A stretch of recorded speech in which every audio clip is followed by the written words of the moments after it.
you guys just seem to enhance each other's game. What is it about that dynamic that seems to work so well between you two? I just think we play off each other well. I think his game complements mine in the sense of I play a lot of pick and roll, spread pick and roll where I'm attacking downhill or getting the floater, but also facilitating out of it. And when teams have to tag on the big or tag or come over to help on me, and I get it to him on the second side, he's such a downhill force to get to the cup and scoring the basketball. He's really hard to guard on the second side of action. So I think naturally it just is a good fit. What do you think, Ben? I mean, pretty much the same thing. Like Ty said, it's a great point guard. He gets to the bucket whenever he wants. When the defense is hard on him, I'm trying to make his job a little bit easier. So, just being on the wing with him and having him, just pass me the ball, it's a great thing. Did that chemistry feel instant for you guys, Tyrese? Yeah, it's flowed really well. We probably played only a couple of minutes together in training camp. I don't think we shared the court at all in the preseason, if longer than 2 minutes, the whole preseason. So I think we were just eager to play with each other. And it's kind of just fit well. I was once in a role of him as well, where played on the ball in college, came to the NBA, and didn't really play on the ball as much my rookie year. So there's times where I see him like I used to be, like, hey, let me feel it a little bit, you know what I mean? So we just got to get the ball moving so he can get touches, I get touches, and we can just naturally play that way. But I think the way that I was in SAC, especially early where I was playing off the ball, I've kind of been able to understand, like, all right, we need the ball to pop a little bit more here. I know when I want to run a set for Ben, get him touches and things like that. In some ways, are you guys thankful that you had those type of experiences early on? Because we see, I mean, like the struggles of Russell Westbrook to playing off ball. I mean, like, it's tough for guards who have the ball in their hands all the time to then be asked to play off ball, to be looking for opportunities to cut, having to screen sometimes. And for you guys, like, you've had to do that for the greater good of your team and now for the greater good of each other. I mean, is it kind of like a good thing that you had that experience, prior to being in the NBA or prior to being in the situation that you are now? I think so. I think it's a benefit, especially because the NBA is so on ball driven. Everybody wants the ball in their hands all the time. So if you got guys that are comfortable playing off the ball, it really works well. I've obviously transitioned to a guy who's on the ball more than off the ball than I used to be. But it's still easy when Ben's got it going, or when everybody on our team's got it going, to get off it and kind of space, be ready to shoot, things like that. Like, it's a harder transition to move to have to playing off the ball than it is to playing on the ball, because naturally everybody at some point, high school or college, had the ball in their hands all the time. So I think it's a benefit for both of us. Bennedict, what's one thing you've learned from Tyrese? I mean, sometimes when I think you don't see me, you see me all the time. Couple times, I was running, and then pass, just came in front of me. I didn't think it was gonna pass it, but then, I feel like he has amazing, he has a great vision, but also his IQ is, is just unmatched. He has a great feeling for the game, and he's really unselfish. He wants to win, and he wants to help his teammates win. Tyrese, what's one thing you've taught Bennedict since he joined the Pacers? Well, I would say our relationship is getting better. I don't remember what game it was, maybe Detroit or San Antonio, where I went up to him after the game. He had a good game. I went up to him, I was like, yo, if you feel like you haven't touched the ball in a little bit, just come tell me. You can talk to me however you want. Like, you have enough. Yeah, I have enough respect for you. You can say whatever you want to me, and I understand that it's in the heat of battle. It's in basketball. Say whatever you want. Be like, hey, yo, I haven't touched the ball in a sec. I'll run a set for you. I don't care. Like, I'll just whatever's gonna work best for us. So I think naturally it's hard when you come to the NBA to walk up to somebody and be like, yo, give me the ball. You know what I mean? Especially as a rookie. But I'm cool with it. Like, I understand. There's not many people that get to the free throw line like him, score the way he can. So I think it's a complete understanding of just understand that we're at the point in our relationship where say whatever we want to each other and we just flow off it, and it's all just in the heat of battle. We both just want to win. I mean, it's interesting you say that, like, in your role, kind of, primarily handling the ball, running the show. Is that something you're kind of keeping tabs of, or is that something you talk about with a specific coach on the staff about, okay, so-and-so hasn't gone a touch for a while, we haven't run this set in quite a bit? Or is that more your responsibility when you're playing point?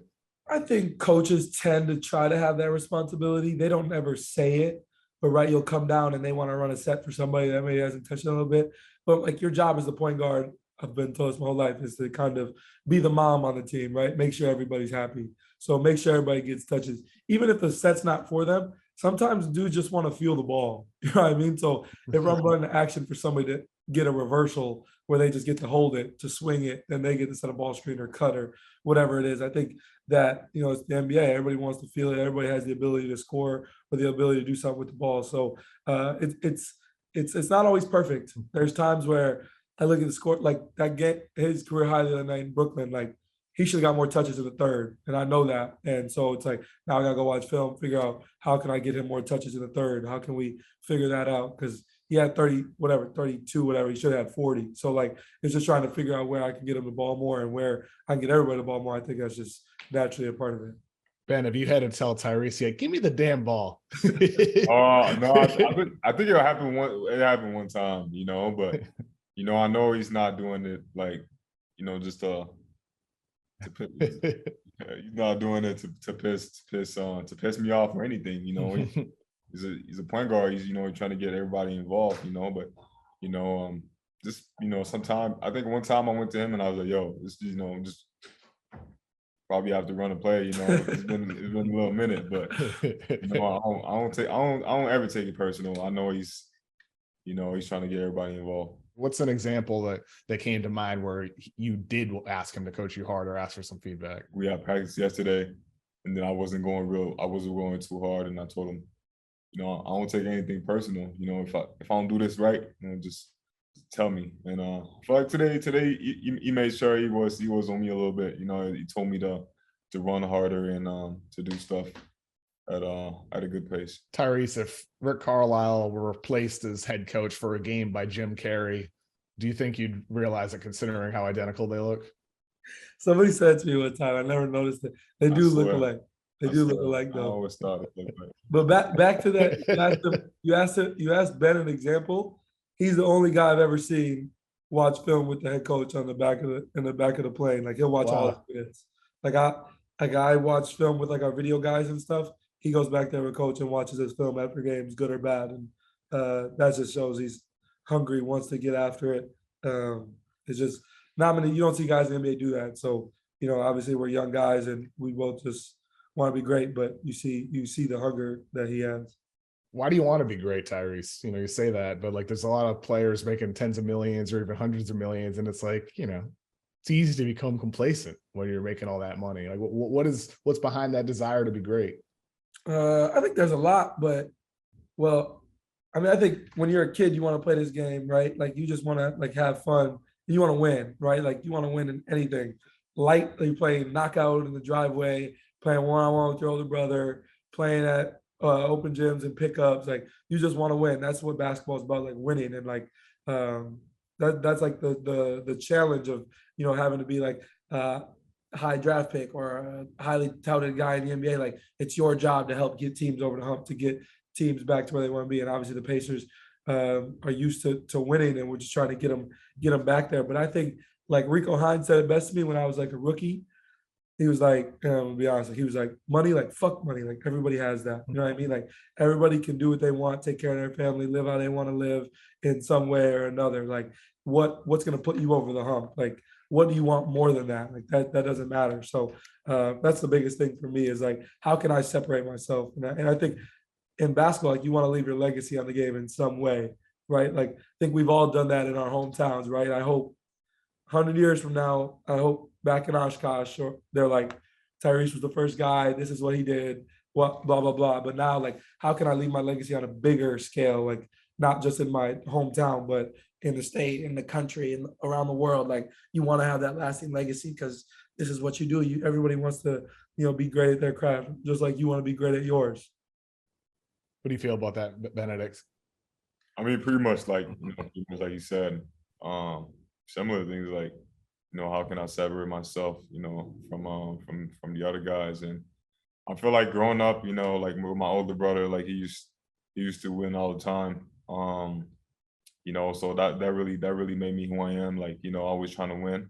And I mean, I just kept it, growing up. I just felt like I was a winner, and I always wanted to win everything. So I put the work in. I feel like put the work in. Everything was gonna take care of itself. Before you can prove anybody wrong, you got to prove yourself right and what you believe you can do. I think we both have a ton of confidence in ourselves, and it's like we both feel like we can be even better than what we're playing right now. And so it's like you want to prove that to yourself, but like everybody else, that follows, right? Like I'm sure he feels like he should have been drafted higher. I felt that same way.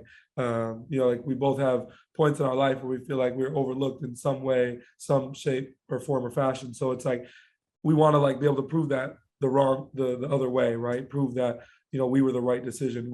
It should have been us, but everything happens for a reason. We're here now, and like the problem is like Rome wasn't built in one day, right? So it's like it's a struggle, it's a process. It's going to be a lot of ebbs and flows, a lot of ups and downs. We're going to have losing streaks, winning streaks, good games, bad games. It is what it is. But I think at the end of the day, you got to prove yourself right before you prove anybody wrong. Tyrese, you've been going on JJ Redick's pod, and now you're about to host your own podcast. Has there been a player on another team that's ever talked trash with you for something you said on a podcast? No, I don't think so. Because I played in Indiana and Sacramento, so most things that I say aren't like blown out of proportion. So I haven't faced that yet. I'm sure it'll happen at some point. I mean, it feels like it's crazy. Like right now with all the players who are like, going on ESPN or have their own podcasts, it's like players are talking more openly about what's just going on around the league. Like that feels like a more of a normal thing where it's not weird that someone's commenting on another team. Do you guys feel that way? Like if Draymond made a comment about the Pacers, like whether positive, Haliburton, Mathurin backcourt, bright future, or whether it's like, oh, their defense sucks. I mean, is that something that even like registers in your mind, or would you care about if players are saying that? I guess. I think the greats all take little things, but like that's the new media, right? That's what we live in. Like it's just people talking hoops. But sometimes it's just like it's like barbershop talk. You know what I mean? Like it's like instead of saying it to their homies, they're saying it on a podcast or in the media. But a lot of times people believe the same things. You know what I mean? Like people in the NBA have the same things to say. They're just might not be as boisterous in the media. So it comes with it. Like it is what it is. But like I'm sure I don't gotta ask him like there are people who might say positive things about like stars who might positive things to say about you. And that like, you know what I mean? Like especially when I first came in the league, it was like, that's kind of, you know what I mean? Like that feels good because you grew up watching these guys. But I guess positive, negative things, you kind of just gotta roll them off and keep it pushing. Ben, who talks the most trash on the team?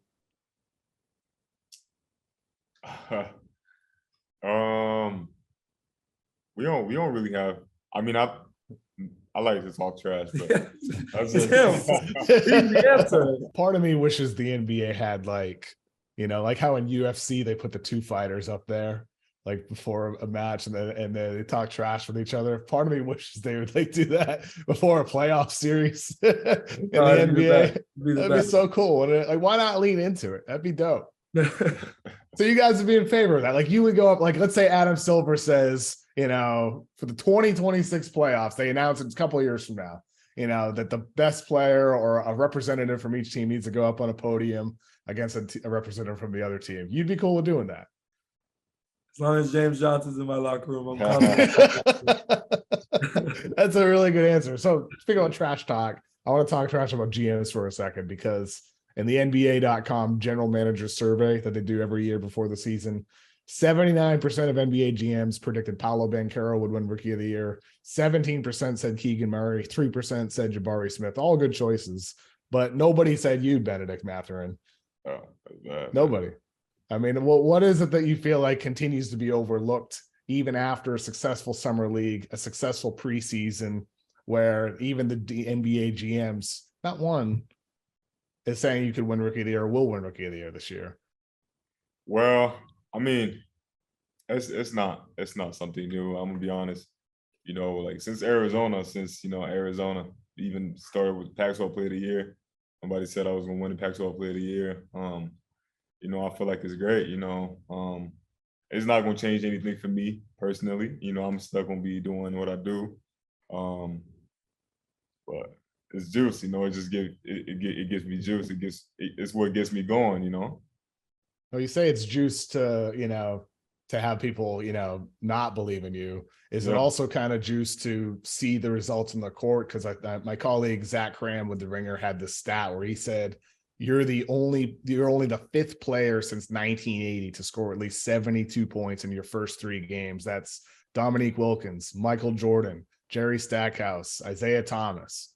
Like, that's crazy company to be in just at the beginnings of your career. So is it kind of like, is it also, juice to see it happen on the court, like the positive results? Does that push you even harder? To be honest, I had no clue about, about them. I mean, it's great, to be a part of that company.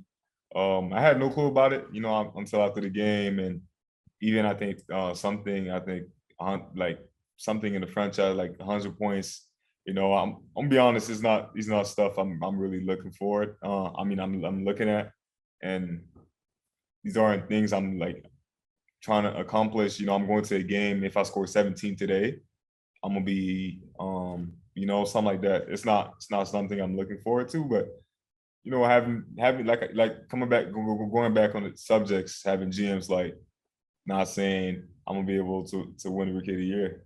I mean, I love it. It's a great thing. A lot of people, I understand. A lot of people say Paulo, is a great player, Keegan and stuff. But whatever happens, if I ever win it, they're gonna be wrong, or so. Talent evaluation is not easy, and like there's misses, right? I mean, there's guys who got drafted ahead of me, guys who got drafted after me. It's easy to look back and be like, hey, shit, with a redraft, they should have drafted this should have happened. Like, yeah, it's easy to say in the moment, but like when you're talent evaluating in any shape, form, or fashion, like you can't evaluate like heart. You can't evaluate the willingness to get better. You can't evaluate like their growth in IQ, their want to learn, like their want to be coached hard, right? Like you can't evaluate those things. So there's so much more that goes into it that you can ask all the questions you want. You can go ask somebody's college coach. You can go ask their parents. You can go ask whoever you want, right? They're gonna lie. Like, what do you like? Of course they're gonna lie. They want their guy to get drafted higher. So it's like that stuff is hard to judge. But like, what can you do at the end of the day? And like everything happens for a reason. But yeah, definitely, there's guys who got drafted ahead of me. I know I'm better than right now. I knew I was better than at the time. I know he feels the same way right now. He's gonna feel the same way next year and the year after that. But like we just gotta like worry about us, get better in the way we can. But talent evaluating is not easy, so I understand. But there's definitely people who have some big misses on their in their books. I mean, everybody's got misses, like even when you hit, like it's not like the Bucks when they drafted Giannis had him ranked number 1. Exactly. Right. So they probably had him behind, Bennett, just like everybody else, right? So I mean, it's tough, but like Bennedict, I'm curious. Tyrese said something in there about how like if you can't evaluate heart. Like I feel like in some ways, yeah, you can't because you don't know what's going on inside sometimes. But in some ways, like isn't it kind of intuitive? I'm sure like for you guys, you can recognize that in each other, both by the way you are as people, but also your actions on the court. Like, do you think you can evaluate heart, or is there better ways to evaluate it? Or do we overthink it, on the NBA side? Nah, I think, you probably overthink it. Like you're gonna drop the number 1 pick just because he's really good. You won't really care if he has the heart or no, because you want him to produce. You want him to do what he does best. It's a hoop. But like Ty said, like I mean, heart over everything, man. Like if you're good, you're good. But if you're good and you have heart, then it's way better than just being good at basketball. Tyrese, I believe it was first quarter of that Nets game. You had a give and go with Miles Turner where we're on a switch against Nick Claxton. You step back to the right, he covered you. You pass it to the corner for Turner, then immediately cut to the rim. I mean, give and go is a common play in basketball. Well, with you, it's a frequent thing. It is so fluid and so effective. What are the origins of your elite give and go on the court? Because it's impressive watching you utilize that so frequently. I think it's just constant movement. I think on that play specific, the first time I played the Nets, I was hitting Claxton with step backs So I knew he was going to be more aggressive to be up. So that's just in the flow of offense. It's just playing and knowing how to play the right way. But it's all just like, I think it's all just like a feel thing. Like, it's not something I'm thinking about. Like, when I got the switch, I wasn't thinking give and go. Like, it was like, all right, he's backed up and shoot a step back. He jumped up, so now I got to get off it, but see a lane, so I'm going to cut through it and get the layup. Like, I think it's all just in the flow of offense, just playing the right way. And it all comes back to like the time I spend in film, the time I spent watching the game and learning the game, because that's the biggest part, is like growing and learning how you can be better. And like when I first came to the NBA, it was more just like I was a ball mover. It felt like I was just here, come on, pick a roll, shoot it, or hit the roller, hit the skip, whatever. Now I'm a lot more ISO creation than I've ever had to be. So just learning things about that. When Miles Turner was on Woj's pod and he kind of made the case about the Lakers trading for him, was that a thing in the locker room at all? Nah, not at all. I mean, it's something we talked about as a group. Miles addressed it with us. You know, we just move on. Like, it is what it is, and like the media is going to make things bigger than they are. But at the end of the day, who cares? Like, he's been in trade rumors his whole career. Yeah. We get that. We're both young guys who, I mean, he's never going to be in something like that. I already have been traded. But you understand, you just move on. Like, it's all a part of this game. Like, everybody in the locker room, you know, we get along really well. We love playing with each other, cheer for each other and things like that. So it is what it is. Guys just move on, and whatever happens, decision makers are decision makers. We just hoop. I mean, I think that kind of touches on what we were talking about before, where it's like, you know, everybody talks about everything right now in the NBA, and it's accepted and it's cool. And I mean, you just move on from it. Like, there's no point in ignoring it. It's not like those conversations aren't happening amongst people. Like, if there's a report, you talk about it with your teammates. It's like not a big deal at this point. It seems like for players just to be open about the game, rumors, stuff that's happening, it doesn't make a difference. Tyrese, I saw in a Jake Fisher story on Yahoo that you own a Tesla. What's your favorite thing about Tesla? Shit, good question. Damn. Oh, dog mode. Dog mode. I be taking my dog everywhere. So like, in Cali, you can bring your dog in any building. In India, it's a little more like, what are you doing? So like, usually I leave in the car, but dog mode, so you got AC. Yeah. Oh, that's lit. Yeah, see? That's tough. Have you been in this Tesla, Bennedict? Nah, I mean, you never invited me, but I'm just playing. Would you let him drive it, Tyrese? Or nobody's getting behind the wheel? Yeah. My girl drives it. She can't drive, so we got insurance. We good. The NBA has talked about having an in-season tournament sometime in the future. What are your general thoughts on the possibility of having some type of tournament that happens in December or early January? I think it's fire. I love the idea, especially being a young team. Now, if I played on the Warriors or a team like that who's won championships, their only focus is June, right? Like, it'd be a little different. But for me, being on a young team right now, I think it's awesome. It gives teams something to play for early, especially the young teams that start hot or things like that. Gives you more to get towards. And I love, like, they're talking about financial compensation, like, not for like the top guy on the team, but maybe those 15, 14, 13 guys, like, that's double their salary if they win it, right? So I've been in those meetings last year when we've been talking about them and stuff, and I think it's a good idea. I really look forward to that happening. How about you, Ben? I mean, like you said, I feel like it's a great opportunity for a young team, just pretty much, keep hooping, just going against great competition, but also playing for something.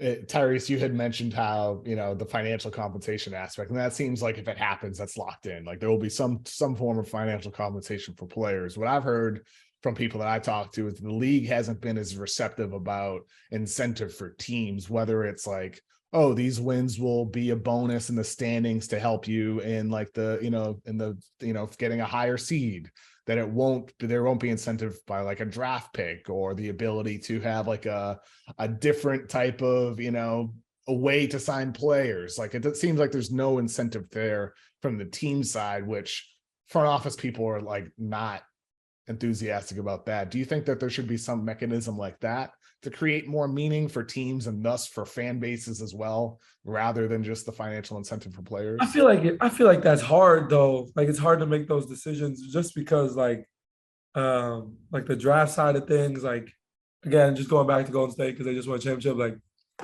I know they've drafted well, but like that extra second round pick, like woohoo, you know what I mean? Like that's Well, like, what if instead of that, it's like, what if instead, like you could have like you could re-sign a player and it doesn't count against the luxury tax? yeah, Like some type of mechanism like that. I don't know. I'm not rolling. I think just financial compensation makes sense to me. I think that's too hard. There's never going to be an agreement upon it.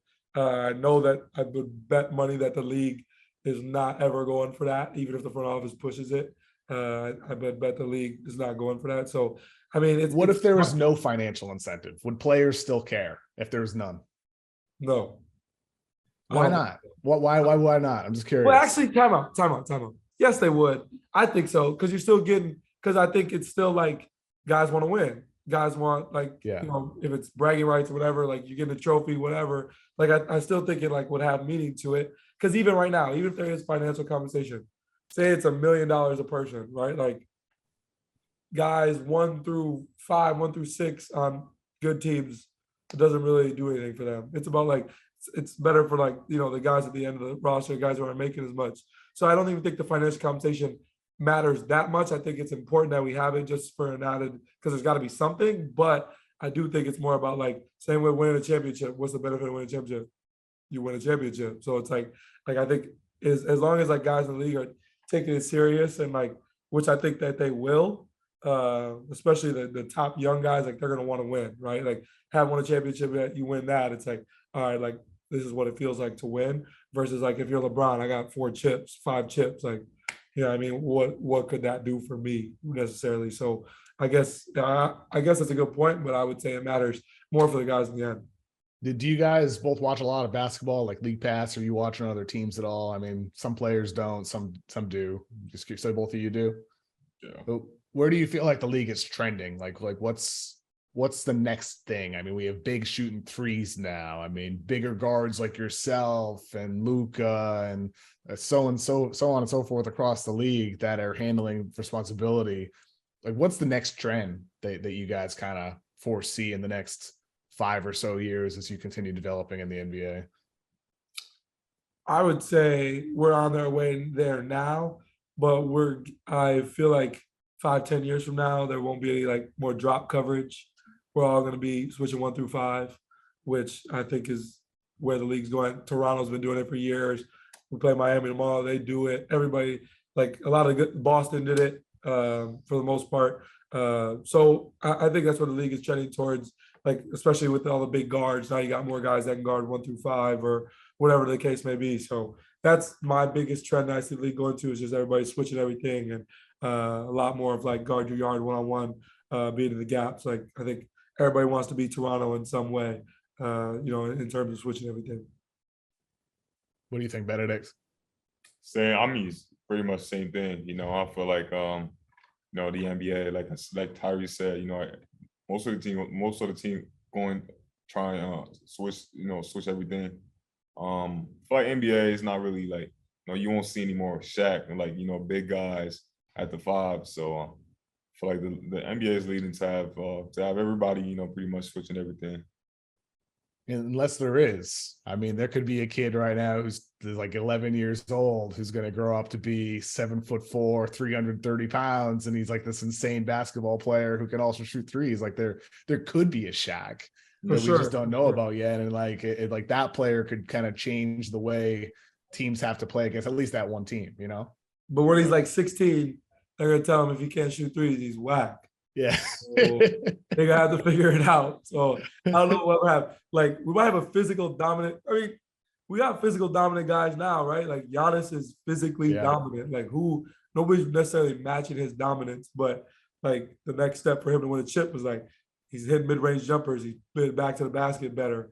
Like you gotta like everybody's doing more things. So it's an interesting point because Victor this year, like everybody's loving that, like 7'4", do everything, like that's what everybody wants. So that's an interesting point. Wonder where that will go. I appreciate you guys taking the time to chat today, man. Thank you. Appreciate you. Appreciate you, my guy. Thank you.